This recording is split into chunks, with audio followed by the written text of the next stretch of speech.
Hello students, I am a lecturer. So in this video we have studied about the planning and organizing in personal selling in rural marketing. So one by one we have discussed about it. So let's start.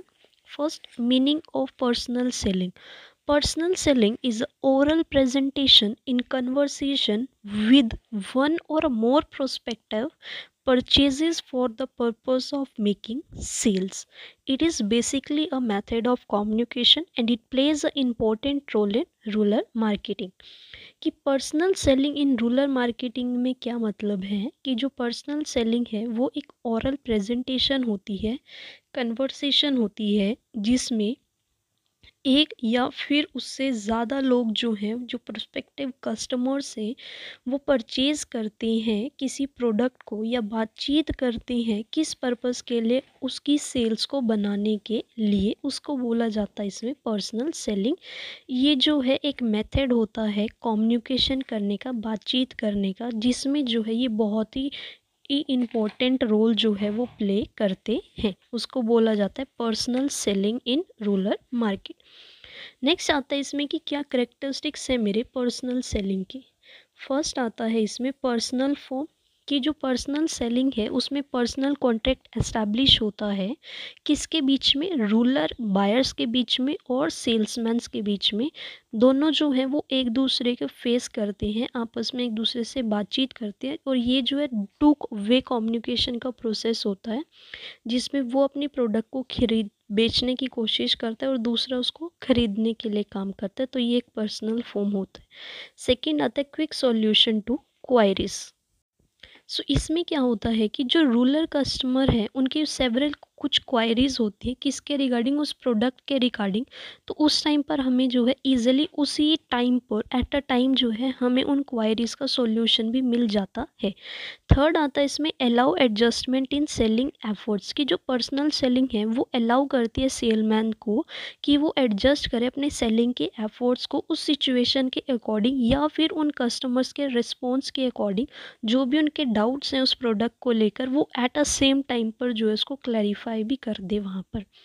Fourth point आता है इसमें additional information कि उस course के during जो personal selling हम कर रहे हैं वहाँ पर जब सेलमैन है वो डायरेक्ट कांटेक्ट में आता है रूरल मार्केट में, तो वो जो है लोगों की क्या टेस्ट है, क्या उनकी लाइकिंग है, कितना पैसा जो है वो उस प्रोडक्ट पर लगाना चाहते हैं, वो सब इन्फॉर्मेशन भी जो है उसको गैदर करनी पड़ती है। तो ये था इसका एडिशनल इन्फॉर्मेशन। फिर आता है इसमें फिफ्थ इमीडिएट फीडबैक कि पर्सनल सेलिंग में जो है मुझे इमीडिएट जो है लोगों का फीडबैक मिल जाता है कि मुझे क्या चीज़ बेचना है और क्या चीज़ नहीं बेचना, और मतलब किस तरह से लोग जो है उसको बाय करना चाहते हैं और वो कितना बाय करना चाहते हैं, कितनी वो अमाउंट जो है उस पर स्पेंड करना चाहते हैं, उससे जो है मुझे इमीडिएट फीडबैक मिल जाता है। सिक्स पॉइंट आता है इसमें विनिंग कस्टमर्स कॉन्फिडेंस की जो पर्सनल सेलिंग है वो कंसिस्ट करती है कि वो विन करे रूरल कस्टमर्स के कॉन्फिडेंस को। जब वो अगर वो कम एजुकेटेड है या फिर उसका जो कॉन्फिडेंट है वो कम है तो वहाँ पर जो है पर्सनली जो है उनकी हेल्प की जाती है रूरल कस्टमर्स की। जो तो सेलमैन होता है वो उन्हें जो है पर्सनल असिस्टेंस भी प्रोवाइड कराता है रूरल कस्टमर को, जो उनके कॉन्फिडेंस को जीतने में हेल्प करते हैं। फिर सेवेंथ पॉइंट आता है इसमें परसुएशन ऑफ प्रोस्पेक्टिव कस्टमर्स की जो पर्सनल सेलिंग है वो मेरी एबिलिटी होती है कि मैं परसुएड करूँ अपने प्रोस्पेक्टिव कस्टमर्स को और परचेज़ करूँ अपने प्रोडक्ट और सर्विसेज को जो भी मैंने ऑफर्ड करी हैं बाय द सेल्समैन। तो पर्सनल सेलिंग में जो है परसुएशन होता है, कोई भी कंपल्सन नहीं होती कि मुझे वो प्रोडक्ट जो है वो परचेज़ करना ही करना है जो सेल्समैन मुझे ऑफ़र कर रहा होता है। एट्थ पॉइंट आता है इसमें डेवलपमेंट ऑफ रिलेशन की पर्सनल सेलिंग के जो एफर्ट्स हैं वो रिमेन जो हैं वो डेवलपमेंट करते हैं मेरे पर्सनल रिलेशन की। किन के बीच में पर्सनल रिलेशन होता है, वो एक सेल पर्सनस के बीच में और दूसरा रूरल कस्टमर्स के बीच में। तो ये जो रिलेशनशिप है बहुत ही हेल्पफुल होता है मेरा रूरल मार्केटिंग में और ये एस्टैब्लिश भी करता है लॉन्ग लास्टिंग के रिलेशनशिप को किन के बीच में, सेल्समैन और रूरल मार्केट के बीच में। तो ये थी इसकी करेक्टरिस्टिक्स ऑफ पर्सनल सेलिंग। उसके बाद आता है कि ऑब्जेक्टिव्स क्या हैं मेरे पर्सनल सेलिंग के।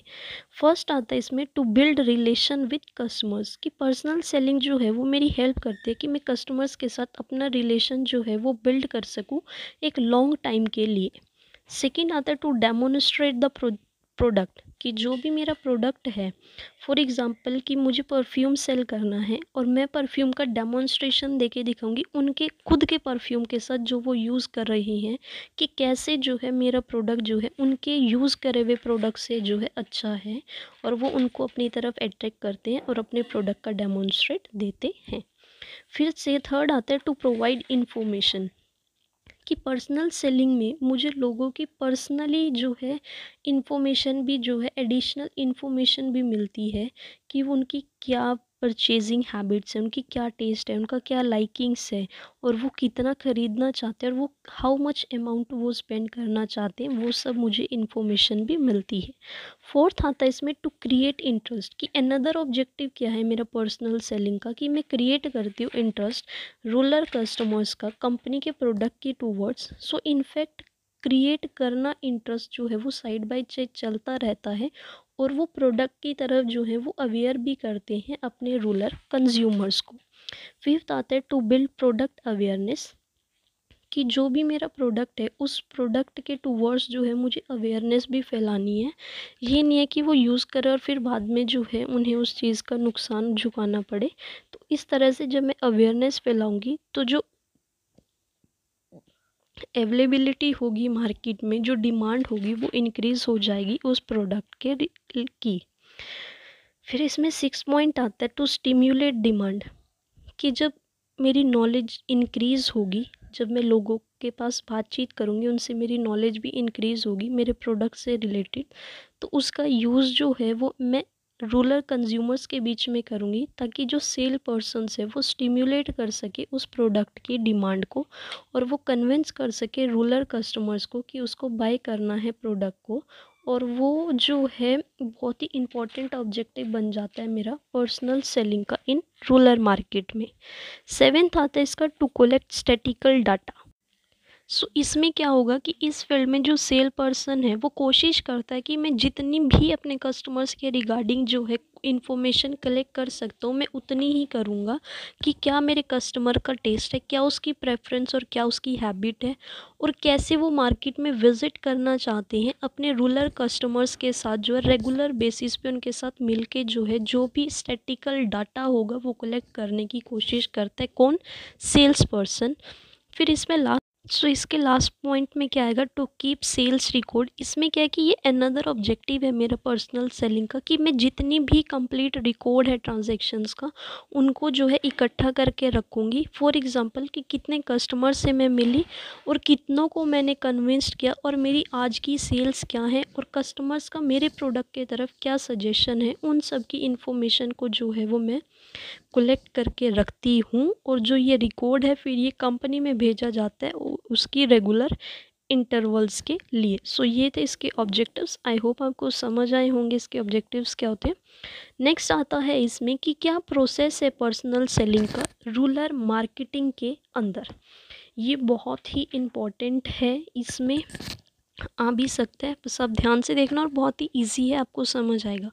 फर्स्ट पॉइंट आता है इसमें प्री सेल प्रेपरेशन, कि जो फर्स्ट स्टेप होता है मेरा पर्सनल सेलिंग का वो होता है कि प्रेपरेशन करना सेल्स पर्सन की, कि जो सेल पर्सन है वो प्रॉपरली सिलेक्टेड होना चाहिए, ट्रेंड होना चाहिए, और उस जॉब के लिए जो है वो मोटिवेट होना चाहिए, कि उस फील्ड में जाने से पहले उसके लिए एसेंशियल है कि वो खुद को प्रिपेयर करे, कि क्या इंपॉर्टेंट एस्पेक्ट्स होते हैं सेलिंग के उनको वो अच्छे से समझे और खुद को जो है वो इंटरनली प्रिपेयर कर सके। और उसे पता होना चाहिए कि कैसे जो है मुझे अपने प्रोस्पेक्टिव कंज्यूमर्स को कन्विंस करना है, और क्या क्या प्रॉब्लम्स आएंगी, और कैसे जो है मुझे उनका सॉल्यूशन निकालना है।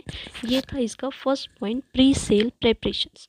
सेकेंड आता है इसमें प्रोस्पेक्टिंग, कि जो सेकेंड स्टेप है पर्सनल सेलिंग का वो होता है लोकेट करना अपने पोटेंशियल कस्टमर्स को, क्योंकि हर एक कोई जो है वो कस्टमर नहीं होता, कुछ पर्सन्स जो हैं वो सिर्फ नॉलेज के लिए कर रहे होते हैं ताकि उनको इंक्वायरी हो उस प्रोडक्ट के रिलेटेड एंड देन गो, और फिर वो जो है चुप हो जाते हैं जब उनको उस प्रोडक्ट के रिगार्डिंग जो है पूरी नॉलेज मिल जाती है। तो कुछ लोगों को बहुत ही ज़्यादा ज़रूरत होती है उस प्रोडक्ट की, तो उन्हीं को बोला जाता है मेरे पोटेंशियल कस्टमर्स को। तो सेल पर्सन जो है वो कलेक्ट करता है डेमोग्राफिक और सोशल इन्फॉर्मेशन अपने पोटेंशियल कस्टमर्स के बारे में। थर्ड आता है इसमें प्री अप्रोच, कि बिफ़ोर अप्रोचिंग या बिफ़ोर इंटरेक्टिंग से पहले जो मेरे प्रोस्पेक्टिव कस्टमर्स हैं सेल पर्सन के, वो कलेक्ट करेंगे सारी की सारी ज़रूरत वाली इन्फॉर्मेशन, नेसेसरी इन्फॉर्मेशन अपने प्रोस्पेक्टिव कस्टमर्स से related. So in rural areas में जो रिटेलर्स हैं वो जनरली जानते हैं कि क्या बिहेवियर पैटर्न होता है कस्टमर्स का, और वो जानते हैं कि उनकी क्या इनकम लेवल है, किस तरह का उनका परचेज़ पैटर्न है, और क्या उनकी ज़रूरत और क्या उनका एटीट्यूड है टूवर्ड्स द प्रोडक्ट। उसको जो है सब कुछ ध्यान में रख के चलना है, कैसे वो अपने टाइम को सेव करेगा, कैसे वो अपनी एनर्जी सेव करेगा, और क्या उसे एडिशनल इन्फॉर्मेशन लेनी है, और कैसे उसे सीरियस जो मिस्टेक्स हैं उनको अवॉइड करके चलना है। फिर इसमें फोर्थ आएगा इसमें प्रेपरेशन, की जो स्टेप होता है उसमें क्या इंक्लूड होता है प्रेपरेशन, जो सेल्स पर्सन के द्वारा की जाती है। उन्हें पता होना चाहिए कि हमें कैसे वेल ड्रेस्ड रहना है, क्या हमारे पास कौन सी वेल इंफॉर्मेशन होनी चाहिए, और क्या क्या वेल इक्विप होने चाहिए उस प्रोडक्ट के सैंपल के लिए। इसमें क्या इन्वॉल्व होता है, उस सेल पर्सन की प्रॉपरली ट्रेनिंग होती है कि कैसे जो है उसे अपने प्रोडक्ट को बेचना है, कैसे लोगों को कन्विंस करना है अपने प्रोडक्ट की तरफ, कैसे उस प्रोडक्ट को जो है डेमोन्स्ट्रेट करना है। फिफ्थ पॉइंट आता है अब इसमें अप्रोचिंग। अप्रोचिंग में क्या आएगा कि अप्रोचिंग द कस्टमर का क्या मतलब होता है कि जो मेरा इनिशियल कांटेक्ट है मेरे प्रोस्पेक्टिव कस्टमर्स के साथ वो मुझे बना के रखना है। कुछ भी करने से पहले सेल्स पर्सन जो है फर्स्ट वेलकम करेगा अपने प्रोस्पेक्टिव कस्टमर्स का, और वो थैंक यू बोलेगा उनको उनको सुनने के लिए और उनके घर पर विज़िट करने के लिए या फिर उनके रिक्वायरमेंट्स को फुलफ़िल करने के लिए। इसमें अप्रोचिंग में टू टाइप्स की अप्रोच आती है मेरी, प्रोडक्ट अप्रोच और कस्टमर बेनिफिट अप्रोच। कि जो प्रोडक्ट अप्रोच होती है इसमें क्या है, सेल्समैन जो है वो अपने प्रोडक्ट को रखता है बिफोर कस्टमर्स से पहले, तो सेल पर्सन अप्रोच हो गई मेरी कस्टमर्स के लिए। फिर एक कस्टमर बेनिफिट अप्रोच, इस सेल्स में क्या होता है कि वो एक्सप्लेन करता है बेनिफिट कि which a customer get from using the product, कि जो कस्टमर को मिलेगा उस प्रोडक्ट को यूज़ करने से बाद। फिर इसमें पॉइंट आता है प्रेजेंटेशन एंड डेमोन्स्ट्रेशन, कि पर्सनल सेलिंग रूरल मार्केटिंग में क्या है, जो भी प्रोडक्ट मैं सेल करना चाहती हूँ मैं उस प्रोडक्ट को प्रेजेंट करूँगी और उसका एक डेमोन्स्ट्रेशन दूंगी कि कैसे जो है वो मेरे प्रोडक्ट बेटर है आपके प्रोडक्ट से, वो सब कुछ इसमें देखूँगी। फिर आएगा हैंडलिंग क्वायरीज एंड ऑब्जेक्शन, कि जो भी मेरे प्रोस्पेक्टिव कस्टमर्स का कोई भी जो है उस प्रोडक्ट से रिलेटेड कोई भी क्वायरी होगी, कोई भी क्वेश्चन होगा, मैं उसको उसी टाइम पर जो है वो सॉल्व कर दूंगी। फिर इसमें लास्ट सेकेंड आता है क्लोजिंग द सेल्स, कि ये जो है एक क्लाइमैक्स होता है मेरे पर्सनल सेलिंग के प्रोसेस का। क्लोजिंग द सेल जो है बहुत बिल्कुल इजी नहीं हो सकता, क्योंकि इसका मतलब क्या होता है कि उनको बोलना अपने प्रोस्पेक्टिव कस्टमर्स को कि उन्हें प्रोडक्ट देख लिया, अब वो उनको कन्विंस करना है कि वो उसको ऑर्डर करें। तो सेल पर्सन जो है वो एक्ट करता है बहुत ही पेशेंसली और इंटेलिजेंस वे में जो है वो अपनी सेल्स को जो है क्लोज कर देता है। एंड द लास्ट पॉइंट आता है इसका फॉलोअप, इसका मतलब फीडबैक भी होता है कि फिर मेरा प्रोडक्ट को यूज़ करने के बाद क्या फीडबैक आया है लोगों का, क्या पर्सनल सेलिंग से रिलेटेड जो है मुझे क्या फीडबैक मिल रहा है, वो सब कुछ भी जो है वो मैं वहाँ पर उनसे नोट करवा लेती हूँ, और ये बहुत ही इम्पोर्टेंट सोर्स होता है मेरे पब्लिसिटी के लिए। सो ये था इसका प्रोसेस। आई होप आपको समझ आया होगा, एक बार और ओवरव्यू कर लेना। एंड मैंने शॉर्ट वीडियो में भी कवर किया, आप वहाँ से बहुत अच्छे से समझ सकते हैं कि क्या प्रोसेस होता है। नेक्स्ट आता है कि क्या इम्पोर्टेंस है मेरी पर्सनल सेलिंग की फॉर मैन्युफैक्चरर्स के लिए। फर्स्ट इम्पॉर्टेंस आती है इसमें इंक्रीज़ इन सेल्स, कि पर्सनल सेलिंग जो है वो मेरी हेल्प करता है सेल्स को इंक्रीज़ करने में, कि मुझे कैसे जो है हेल्पफुल बनाना है इफ़ेक्टिव वे में और कैसे जो है मुझे पर्सनल सेलिंग को स्किलफुल बनाना है जिससे मेरी सेल्स जो है वो इंक्रीज़ हो जाएंगी। तो सेल्समैन जो है वो इंक्रीज़ करता है सेल्स को आइडेंटिफाई करके अपने नए कस्टमर्स को और अपने प्रोडक्ट को जो है लोगों को बेच के। सेकेंड आता है इसमें परमानेंट कस्टमर्स की पर्सनल सेलिंग जो है वो केवल वॉल्यूम ऑफ सेल्स को इंक्रीज़ नहीं करता, लेकिन वो मेरे परमानेंट कस्टमर्स को भी बनाता है। तो एक गुड सेल्समैन जो है वो एबल होता है कि वो एस्टैब्लिश करे पर्सनल रिपोर्ट को विद अपने कस्टमर्स के साथ। इस वे में जो बिज़नेस होता है वो गेन कर लेता है परमानेंट कस्टमर्स को, जो उनका बेसिक पर्पस होता है उसकी बिज़नेस की फर्म का। थर्ड आता है इसमें इंक्रीज़ इन प्रॉफिट्स की जो सेल्समैन है वो इंक्रीज़ करता है वॉल्यूम ऑफ सेल्स को, और ऑल्सो जो है वो रेगुलर परमानेंट कस्टमर्स जब बनाएगा तो उनकी रेगुलर सेल होगी, जिससे उनके प्रॉफिट्स भी जो है कंपनी के वो सेल होंगे, सॉरी इंक्रीज़ होंगे प्रॉफिट्स भी।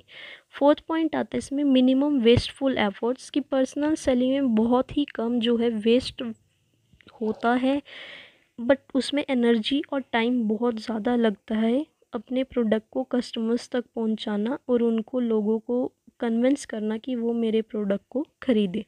फिफ्थ पॉइंट आता है इसमें मार्केट इन्फॉर्मेशन कि इसमें क्या होगा कि एक जो सेल्स पर्सन होता है वो सारी की सारी जो है अपने कस्टमर से रिलेटेड इन्फॉर्मेशन को कलेक्ट करता है, जो कि बहुत ही रेलिवेंट होती है उनके लिए। इन्फॉर्मेशन वो कौन सी होती है कि उन्हें अंडरस्टैंड करना है कि क्या मेरे कस्टमर्स की नीड है, क्या उसका टेस्ट है, क्या उसकी हैबिट्स हैं, और कैसे जो है मैं उनको मोटिवेट कर सकती हूँ अपने प्रोडक्ट के टूवर्ड्स की, जिससे वो मेरे प्रोडक्ट को जो है परचेज़ कर सकते हैं।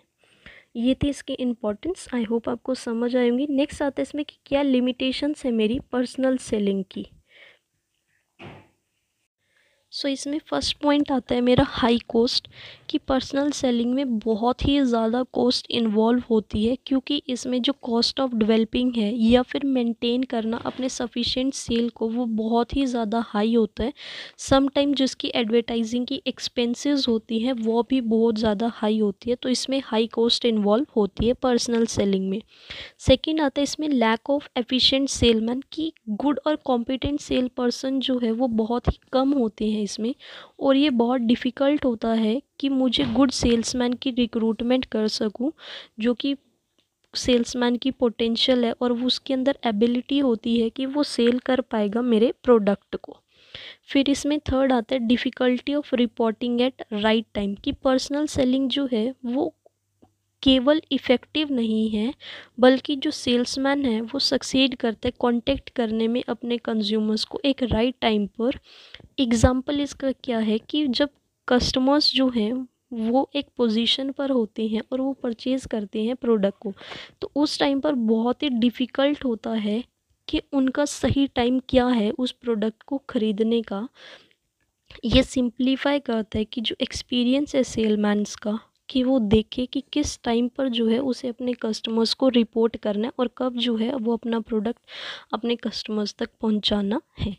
फोर्थ पॉइंट आता है इसमें स्टेक इन कस्टमर लॉयल्टी कि कस्टमर की लॉयल्टी जो है वो बिल्ट अप होती है अराउंड एक गुड सेल्समैन के रिगार्डिंग ही होती है, और वो लंबे टाइम के लिए जो है स्टैंड करके रखती है। लेकिन इसमें जो है कस्टमर्स की लॉयल्टी जो है वो बहुत ही कम होती है, जिसकी वजह से जो है एक गुड सेल्समैन जो है वो रिटायर हो जाता है या फिर अपनी जॉब को जो है वो छोड़ देता है।